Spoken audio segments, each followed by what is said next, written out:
Okay, so welcome to today's masterclass, which is all about the 5 keys to release your thyroid from toxic overwhelm.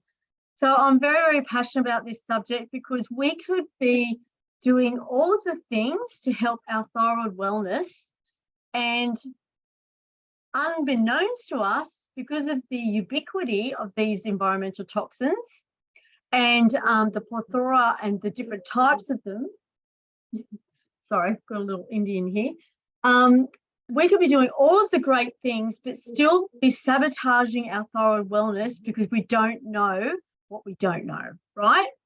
So there is so much more to thyroid wellness than diet and typical lifestyle, right? We need to actually take that extra step and be on that leading edge to understand what's in our environment, because without today's modern world, these toxins are everywhere. Now, there is very clear evidence that these types of plastics actually locally impact the thyroid gland, right? The thyroid hormones, thyroid receptor, the metabolism of those hormones, okay?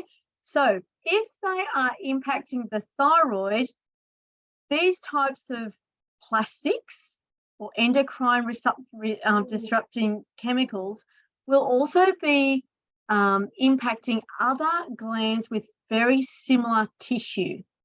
So it's not that they seek out the thyroid to cause destruction there. It is just a chemical reaction in the body that they are attracted to a particular tissue type.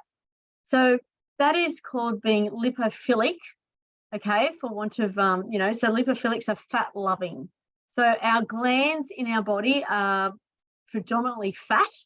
So that's why they are very susceptible to harbour these types of toxicants, which then can, impact things like, for example, the production of our thyroid hormone, et cetera, et cetera. So this is why it's important to have a good understanding, right? So just to break it down, first of all, I'm just going to talk about what endocrine disrupting chemicals are and where are they, so that you can get a really good understanding of that.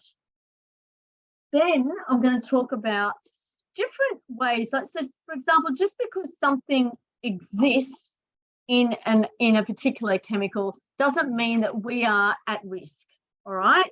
So I'm just going to be talking about 5 keys, which I believe if you've got a really good understanding of those 5 keys, you can really protect yourself from these types of environmental toxins and really help the health and longevity of you as an individual, and also if you happen to have a thyroid condition, right? All right, so first of all, let's just, I'll just break it down and do a really good introduction. So endocrine disrupting chemicals, you will find in the literature, they are often just called EDCs, an acronym, and they are man-made chemicals that are distributed widely within our products. Okay, so for example, we've got PCBs, which are polychlorinated biphenyls, and they are in things like all the lubricants and coolants. They are very lipophilic, lots and lots of, like mechanical type things. They are thyroid receptor antagonists and agonists. So basically they impact the thyroid receptor. So with any type of hormone, we've got a lock and key. So for example, the thyroid receptor is the lock and the hormone is the key. So if you're going to have an impact on that lock, it's just going to mean that you won't be able to have any action from that thyroid hormone, right? The other impact is the levels of T4, and it also impacts the TSH.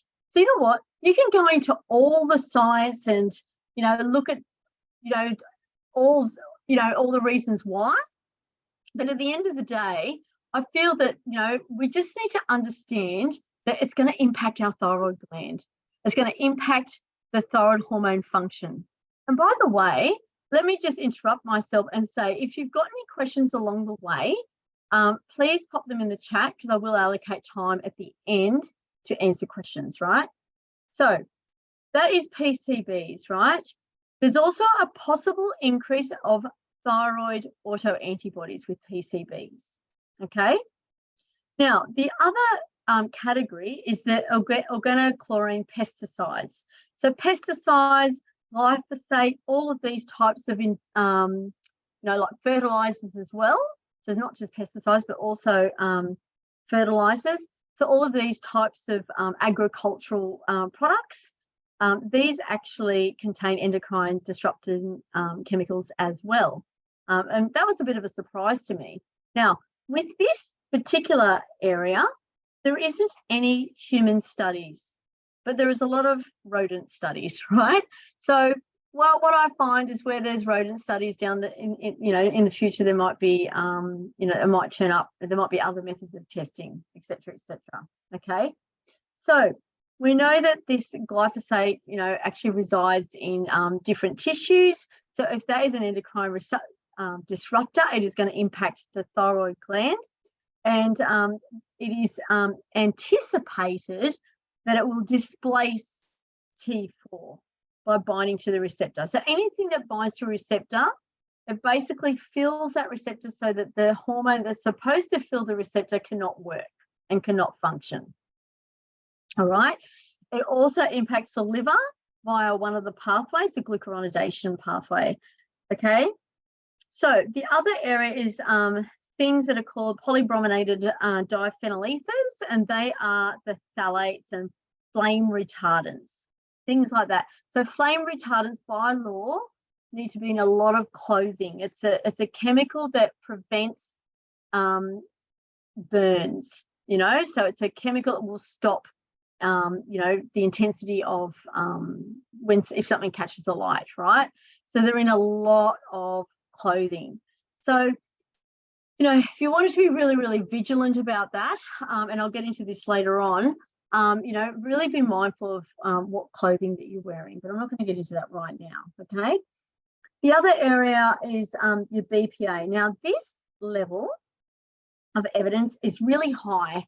It's a zone 1 level of evidence. So this means that they've got really, really conclusive evidence to show that bisphenol A or BPA, which is the main component in plastics, is an endocrine disruptor and will impact areas of the thyroid gland, impacting the levels of thyroid hormone and the production of thyroid hormone, okay, and the function of it and the metabolism of it. Now, here's the thing. It's not just about the BPA, because something's got to make the plastic, right? Something's got to make the plastic. So if it's not BPA, does that mean that it's safe? Well, here's the truth. Absolutely not. Because if it's not BPA, it is most likely BPS or BPF, which actually make the plastic. Now, those two other types of bisphenol have not been studied as much. That does not mean that they are safe. It just means that they haven't been studied. It's information. So if we've got a plastic, BPA, which they've done intensive studies and have found that it resides in tissue and it actually collects in the thyroid gland, et cetera, et cetera, et cetera. In fact, they did some testing on some cadavers and they found that there were particles of BPA in the hiatus hernia of these cadavers. So it's true that it collects in the fatty parts of the body, right? So thyroid gland being having a high blood supply, I'm actually concerned about that. I'm concerned about how much plastic my body is harboring from the day I was born, because guess where BPAs mainly show up? Baby bottles, and those little Jiviwacker things on the top, right?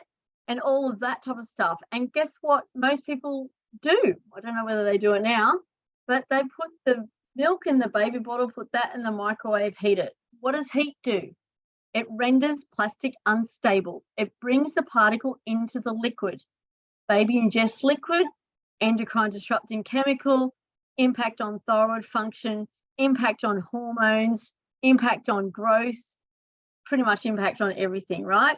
So the younger you are, the more susceptible you are, of course, but the body will collect it and harbor it as you age, right? So it's no surprise then that thyroid issues will turn up in the 4th, 5th, 6th decade of life, all right? 7th decade of life as well. All right, so that's BPA. Now, they are thyroid receptor antagonists, okay? So that means that they actually stop the thyroid hormone from binding to the receptor to do its job, all right? Okay, so another area is perchlorate, which is in fertilizer and smoking. That actually inhibits iodine uptake. And the other one's triclosan. Now, the last 3 or 4 years, you'll know that all governments across the world were basically telling everyone to use the hand sanitizer. Hand sanitizer, the main component and ingredient of that is triclosan. Triclosan has antibacterial soap, and that is actually thought to decrease or downregulate T4, okay, which is thyroxine, T4. So I'm really curious and interested to see over the next couple of years whether there is actually an escalation in thyroid conditions because of that, all right? So my recommendation there is use soap, you know. Anyway, I'm not going to get to that. I keep jumping ahead. But there are many just really basic foundational practices that everyone can utilize that will actually make a huge difference to your long-term health and wellness and to protect your thyroid as well. All right, so I just want to make sure that I haven't missed. They're the main categories of the endocrine disrupting chemicals, and other ones are your PFAs, which are perfluoroalkyl, your fluorinated surfactants, excuse me. So pharmaceutical agents as well. I mentioned fungicides. DDT, not worry about that. That has been outlawed since about the 1970s or something like that. Now, the fact of the matter is DDT does not break down. It is still in the soils, even though it has been outlawed pretty much across the world, I believe. I know in Australia since the 1970s, so I don't know about other countries. So the risk for that is to get into groundwater, all right? Get it for DDT to actually get into groundwater. And also the fact that it just sits in the soil, right? So there's still a risk factor for DDT, even though it has been outlawed, right? I mentioned pesticides and plasticizers, the phthalates. So plasticizers, the difference between that and BPA, plasticizers are the plastics that bend. So anything that bends, so for example, your vinyl flooring and like I was just out in the garden earlier and I saw, I've got a plastic watering can. So the plastic watering can, it's been bent into the shape of a watering can. So it would have plasticizers in it because otherwise how can it bend, all right? So they are literally everywhere. And we've got, all your personal care products, your parabens.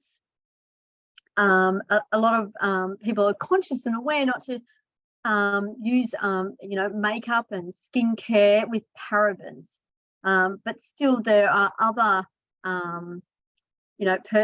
substances that have different elaborate names that you may not be you may not understand or know what they are, right?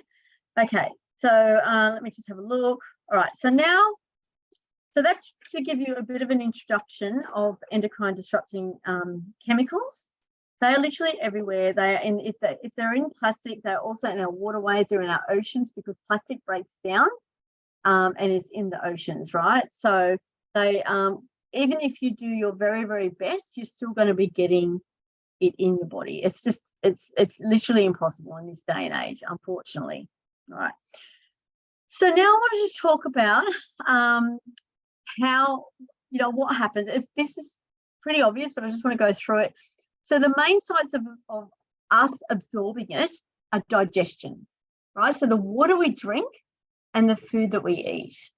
All right, so our digestion. So if it's in the food, it comes through our digestive tract, it's absorbed across the membrane, it goes into our blood supply, and then it will kind of float around in our body, and it will just hook on to, because it's very lipophilic, so it will hook on to, all these different compartments in our body, yeah, and create an impact, All right, so through our skin. So our skin is the biggest organ in the body. It is breathable. It is lipophilic, right? So it's fat loving. That's why when we have a shower, we don't absorb with all the water. Otherwise, we wouldn't be able to have a shower, right? So it's not hydrophilic, it's lipophilic. What that means is substances that are in our skincare range and our sunscreen. So that's another one. Sunscreens are probably one of the worst personal care products that have these endocrine disrupting chemicals. All right. So I'm going to talk a little bit about that. All right, so our skin. Also, just thinking about different areas of the skin. So, for example, our palms and our feet have more glands than anywhere else in the body, or more sweat glands, right? So I'm a huge advocate of going bare feet. But just be mindful of where you're walking. Because if you're walking on the tar road in bare feet, that's probably not a good idea, because you're going to be absorbing all the particulate matter and all of that type of stuff. So you'll be absorbing heavy metals and and other endocrine disrupting and endocrine disrupting chemicals as well. Excuse me, because they are in like fuels as well. Yeah, fossil fuels, diesel, all that type of stuff. That's where endocrine disrupting chemicals are as well, right? So be mindful of that. The other thing is our lungs. Okay, so where you're breathing in air, which is like all the time, okay? So just be mindful of your clean air environment, okay? All right, so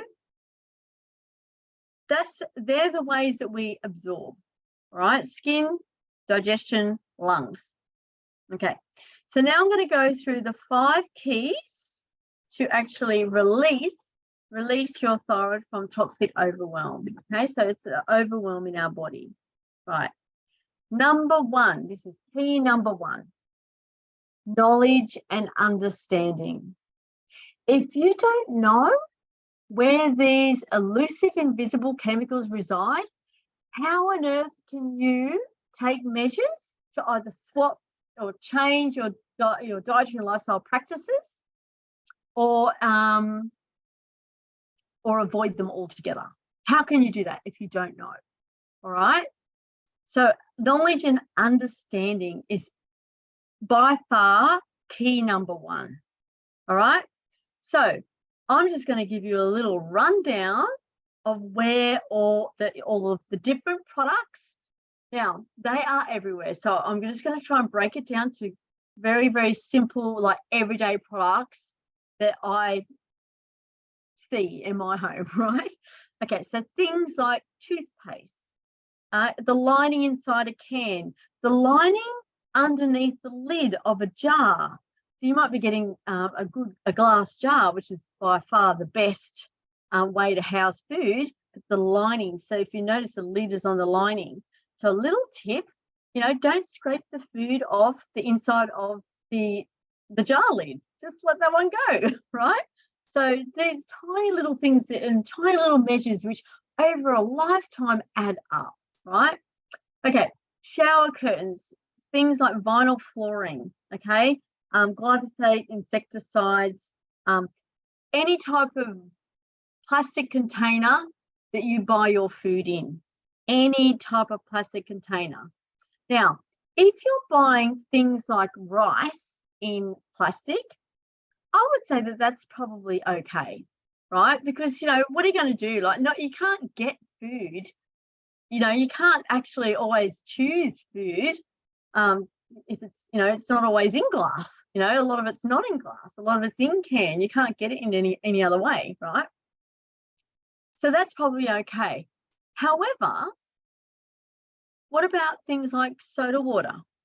Well, I would say that that's not okay. The reason why is because anything that has, like effervescence, that would render the plastic, it would help to render the plastic unstable. And anything that renders the plastic unstable will mean that it will break down and become a part of that liquid or food, right? So another one to be mindful of, and most of my clients this won't even apply to because they don't really, buy takeaway food. But all of the types of Chinese type takeaway shops, have you noticed that they put really, really piping hot stir fry in those tiny flimsy little plastic containers and put the lid on it? Well, that's just going to go, that plastic is just going to melt and go straight into that food. So if someone was having takeaway all the time, even though they're trying to choose the healthy option of takeaway, like vegetable stir fry, that would still be getting that plastic particle in the food, because anything that's a softer plastic is definitely BPA, BPS, BPF, right? And that's what's been well studied to impact thyroid endocrine system. So that means endocrine system means the studies that I saw that I have looked up specific to thyroid. Having said that, remember what I said in the beginning, if it's impacting the thyroid gland, it's also going to be impacting the adrenal gland. So it's also going to be impacting the hypothalamus and the pituitary gland, right? It's also going to be impacting your reproductive organs. So all of these glands that make up our endocrine system, your pancreas as well, right? So there we go. Soon, I'm sure, within the next 10 years, there will be so much more evidence. And just like what I always say, just because we don't know all of the information doesn't mean that we wait until we get all of the information. We just put our common sense hat on and go, well, you know what? I'm into health abundance and longevity. So I'm just going to err on the side of caution, take a few more minutes each day to change the way I do things. Yeah. But you can only do that when you've got the knowledge and understanding. Right. Let me just go through a few other products. I say, okay, so personal care products, so shampoos, conditioners, toothpaste, as I said, skincare range, deodorants. So that would be a huge one to look at, because deodorants are applied where there is a lot of glands, a lot of sweat glands. Wherever there's a lot of glandular tissue, that's where the potential toxin is going to absorb into the body, right? Just think breast cancer as an example, furniture. So, for example, have you ever bought new furniture or bought, new carpet, or gone into someone's home with new carpet, and you can smell all that chemical, right? So that is like a combination of flame retardants and other types of chemicals, which are endocrine disrupting chemicals. So here's the thing, once all that has dissipated, which will probably take about a year, you're probably going to be fine. But just be mindful. You might want to put a nice cotton organic throw over it, or, look, there's only so much you can do. And I wouldn't say that that's as high a risk as ingesting something. Just remember, they're the main modes of action are skin, digestion, and lungs. So this one would be it's breathing. So, ensure that, you have your room aired well. And, ideally, you wouldn't want a newborn baby, like a small baby, crawling around on brand new carpet. I would say that would be a higher risk. Adults, we've kind of got our systems built up. So our protective system is built up. But yeah, so there's, I'm going to get into that. That's another key, actually. But just to having that awareness and just putting your common sense hat on, right? There are so many more, and the list is literally, it would be a book, the list of things. If you think of everything that you apply to your skin, everything that you ingest, everything that you house your food in, everything that you have in the garden, even the hose. The hose is the plasticizer. So, but I would say that's a low risk. You're watering the garden, you've got to water the garden with something, So, but at least you're not putting it directly on your skin, digestion, lungs, right? Okay, so number 2 is awareness. Awareness to avoid. So awareness to avoid. You need to have the awareness to be able to avoid it. All right. So that's actually in all of the evidence, the number 1 protective factor is to avoid, because they don't actually know how how to detoxify. Like, it's our body's detoxifying 24/7, but something that's lipophilic, that's going to hook into the fat, like how are we going to detoxify that? Like, and it's something that accrues over time as well, right? So awareness to avoid is number 2. Okay, so number 3 is doing a household audit. So this would probably take you, I would say, to do a full household audit, it will probably take you a couple of weeks to a month, to get through everything, because basically you'd be looking at anything that bends, you'd be writing down the name of that, and then you find the particular chemical in that as an endocrine chemical, and then, and just writing a list, just simply writing a list. Yeah. Now, things that you don't use very often, I would say that they can go in the tick pile. Yeah. Because at the end of the day, we've got to live, right? And we live in this modern day and age. And unless you're going to just go back to the Stone Age, I mean, how on earth are we going to adapt our lifestyle to suit? So it's looking, again, with your common sense hat on, is it something that you're ingesting regularly? Okay, let me just give you a classic example. Is there a particular food item which you readily buy that you ingest all the time? So, okay, so I'll just give you a classic example, one that we have in the household, and that is pot-set yogurt, right? So pot-set yogurt, so it's fat. So yogurt is dairy, or it could be non-dairy, but it's fat. So therefore it's lipophilic. So that would be taking in the plastics from the container for the period of time that it's stored, and then you're eating that. Yeah. Now, I do know that you can get some pot-set yogurts in glass, right? So that's an option, a more expensive option, or you can make your own. So there are different things that you can look at. If there are other foods that you don't have very often, I would say that that's in the tick basket. Yeah. But doing a household audit is just a really good idea for you to get a really great bird's eye view, because you will be surprised at how many of these items add up. Yeah. And with the powers of Google, you could just do a little Google search.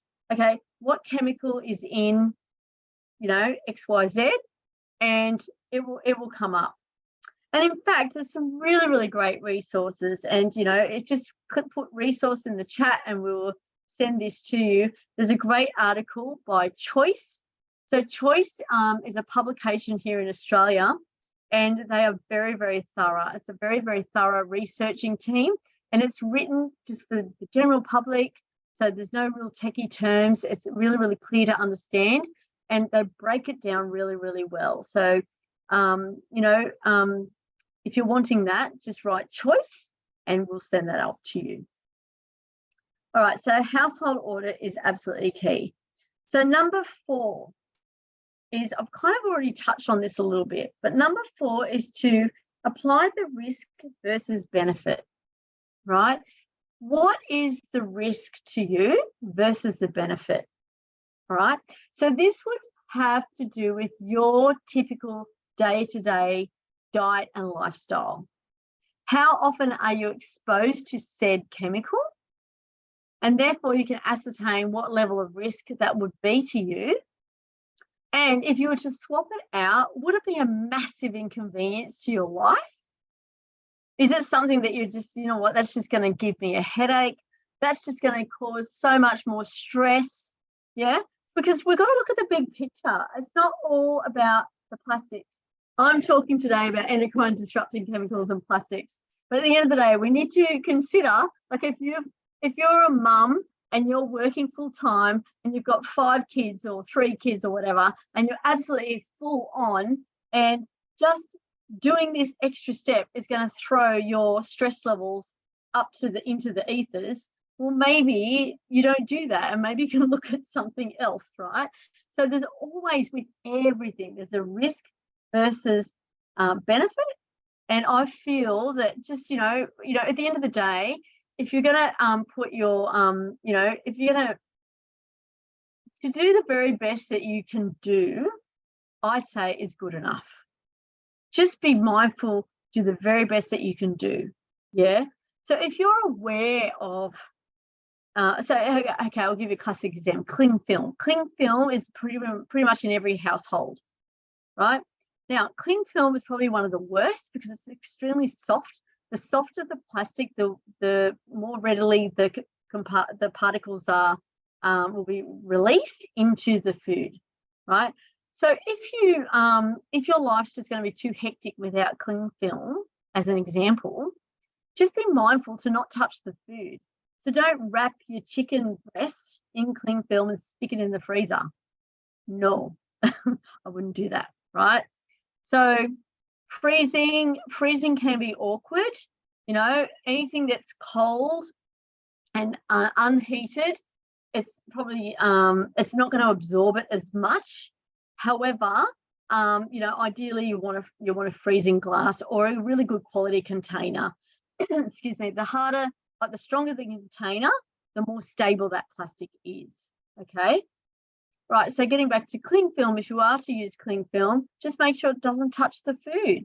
So if it's a covering, or if it doesn't really need to be airtight, you could just have a crockery, like your bowl, put your food in and put like a different plate on the top. I often do that.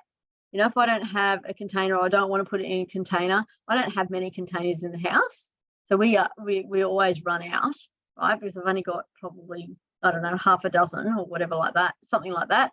So you can have just a bowl, put the food in, put the plate on the top, stick it in the fridge.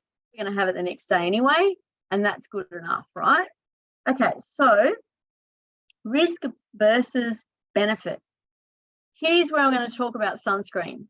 Now, it is true that the highest form of cancer is skin cancer caused by the sun, right? However, it's kind of it's difficult because we also know that low levels of vitamin D can mean that you're more susceptible at higher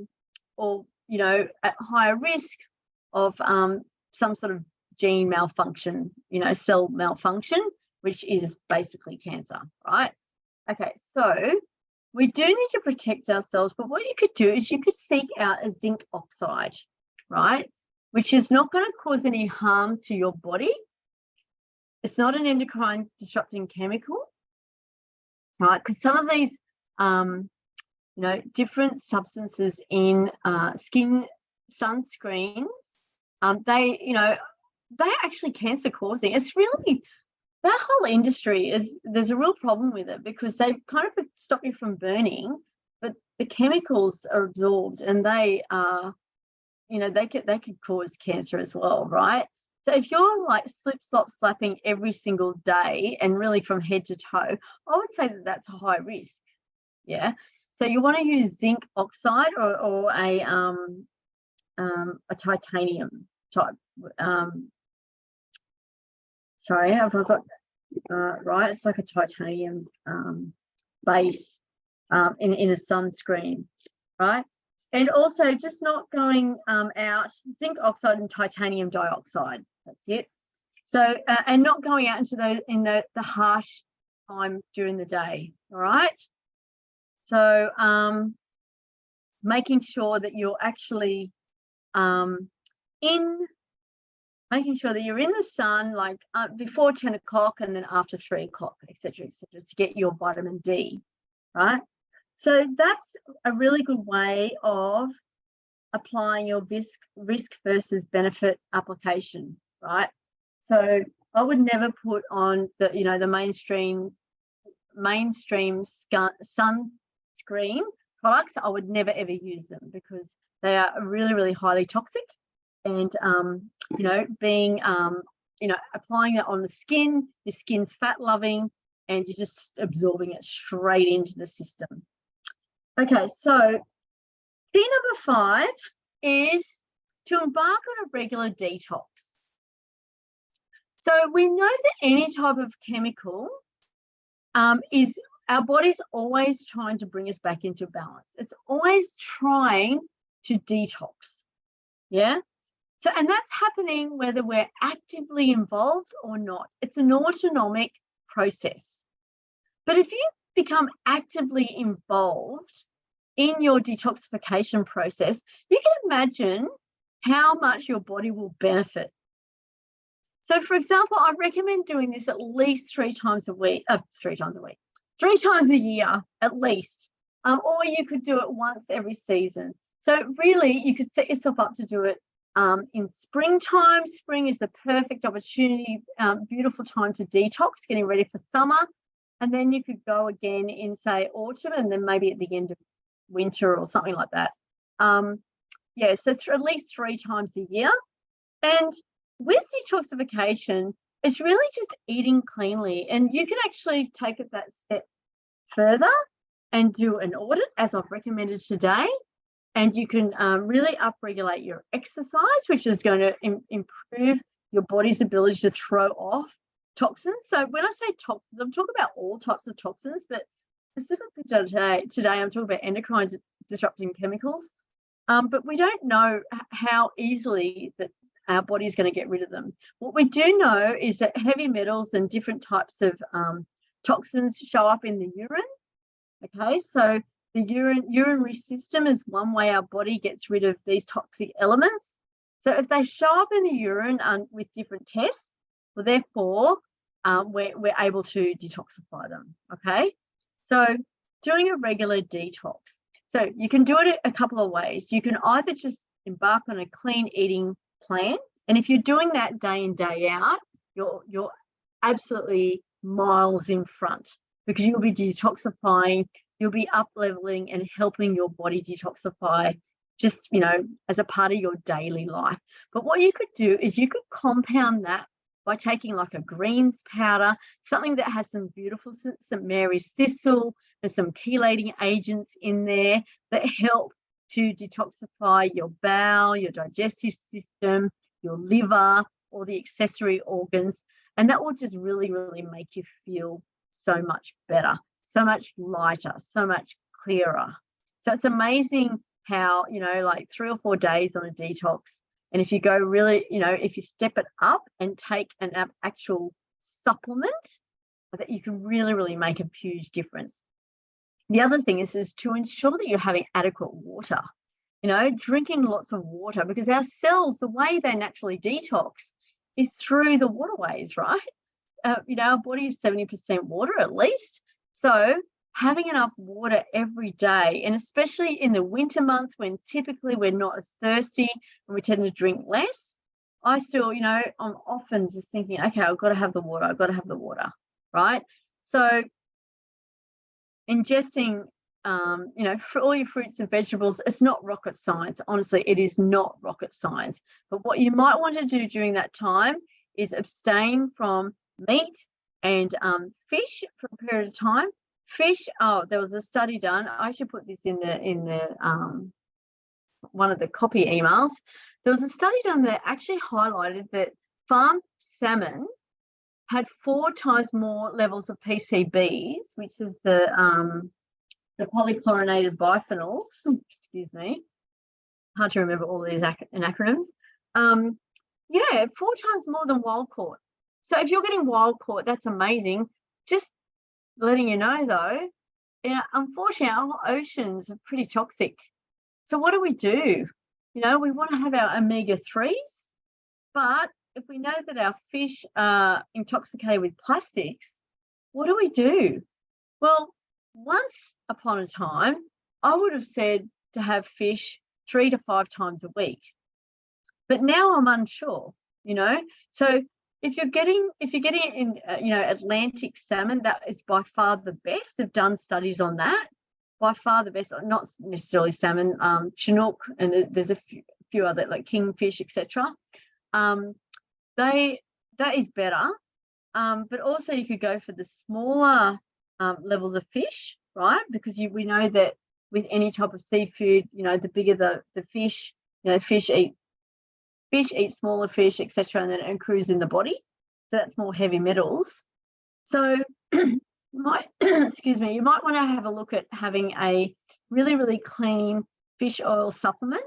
And being a practitioner where I really only recommend supplements to get you from the bridge from A to B, I'm not a huge advocate of supplements forever and a day, but this is an exception to the rule, right? So you may wish to have a really good quality fish oil supplement that's been screened of all of these toxicants and have as a part of your daily regime so that you're getting your essential fatty acids, which help your lipophilic membrane, the phospholipid membrane of your cells, which help you bring in the nutrients and efflux the toxins. Still have your fish, but you wouldn't want to be having it every day, right? How do we know? Well, this is where we've just got to really just err on the side of caution and, again, look at a broad and varied diet. So you wouldn't be, for example, you wouldn't have the same fish whenever you have fish. You would vary it up, right? Okay, so I hope that's not scared too many people off having fish. But unfortunately, in this day and age, if you've watched any documentaries where the plastics actually kind of swirl around in the middle of the ocean, it's just horrendous. It really is. And I know that, hopefully the world is changing where plastics will be cleaned up. This is going to take decades. It's not going to be in our lifetime, unfortunately. So, right. So just to give you a recap, the 5 keys, we need to have knowledge and understanding. If we've got the knowledge and understanding, we can apply awareness for avoidance. I also recommend doing a household audit. It's a household garden audit. Just start by maybe you might put a piece of paper in each of your room and just write down all the items that, look like plastic or look synthetic. And then, over time, you can find out what's actually in those and then just see whether there's another option available. So glass is by far the better option for anything that houses food, right? Number 4 is apply a risk versus benefit to your life. Is it just going to throw you out and it's going to cause so much stress on you day in, day out by changing it? Well, maybe keep that and change something else, right? So apply the risk versus benefit. And then number 5 is a regular detox, at least 3 times a year, a regular detox. Now that brings us to the end of this masterclass. Now, if you have any questions or if you have any specific products that you would like some help with, absolutely message me, let me know, and then we can actually have a look at that together. There is a lovely lady, Lara, and she is, sorry, her last surname has escaped me right now. Her website is the Environmental Toxins Nerd. So she's the Environmental Toxin Nerd, and she has so much information on all of these types of products. There's one thing, sorry, it just jumped into my mind. Any non-stick item. Okay, so be careful of your non-stick saucepans and frying pans. If they're starting to peel or crack or split, please throw them out. Okay, and ideally you don't want to cook anything at high temperatures in your non-stick. So predominantly you want to use, your good quality cookware that don't have that non-stick surface. That also goes for grease-proof paper. Yeah, so you want to get your unbleached grease-proof paper that actually doesn't have that kind of waxy film on it, because that's a chemical as well. So there's so many things to think about. So, if you're wondering how you can actually house your food and you're curious at what measures you can take, get in touch and then let's see what we can do for you. All right, so that's it from me. You can find me via my website, megantaslaman.com, via my Facebook group or my YouTube channel. That's it from me. Thank you very much for joining me. And I will now be around to answer any questions.